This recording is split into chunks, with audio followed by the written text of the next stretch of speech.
Greetings, everyone. Today I wanted to talk to you about two things Jesus wanted us to carry: the yoke and the cross. In Matthew chapter 11, verse 29 to 30, Jesus asks us to take his yoke. He says his yoke is easy and his burden is light. In Luke 9:23, Jesus says that if anyone wishes to follow him, he must carry his own cross daily. So, what's the deal here? We know that the yoke is easy because Jesus says that it's easy. But then the cross seems hard. So, why is Jesus telling us do these two things that are diametrically opposite? So, let's look at these two things individually and later we'll see where these two things intersect. Coming to the yoke, literally speaking, what does the yoke mean? So, the yoke is a wooden beam that is used to join two animals, typically oxen, so that they could work together. Typically, a young ox is joined with an experienced, stronger ox, which bears most of the load and does most of the work and guides the younger ox. So, when Jesus is figuratively asking us to take his yoke, what he is telling us is that he's inviting us to be joined with him, where he does most of the work and he guides us.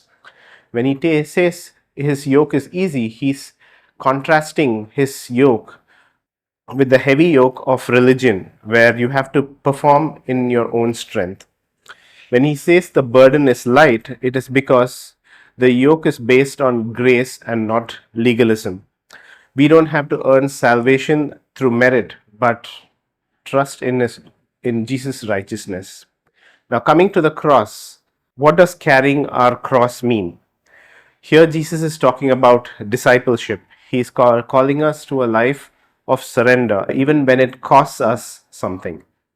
So, carrying the cross means daily dying to self, which is putting aside our priorities, our desires, our comforts, and to follow God's will. It could also mean rejection and hardship.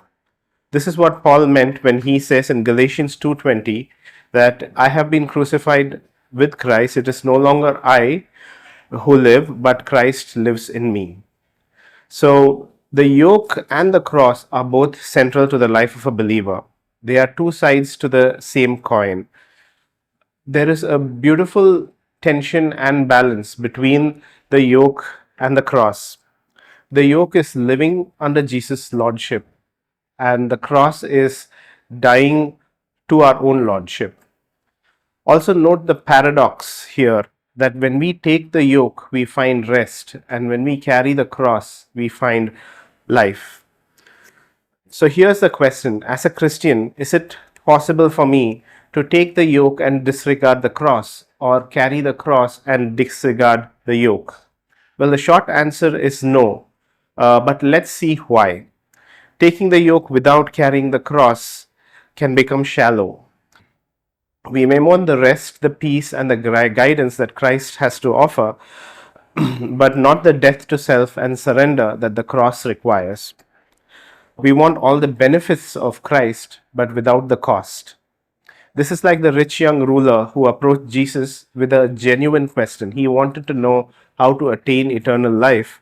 But when Jesus asked him to sell everything he has and follow him, the rich man walked away sadly. He wanted all the benefits of Jesus, but without the cost. Now, carrying the cross and disregarding the yoke, how could we do that? Right? When we carry the cross and disregard the yoke, this can lead to exhaustion and frustration as we strive in our own strength.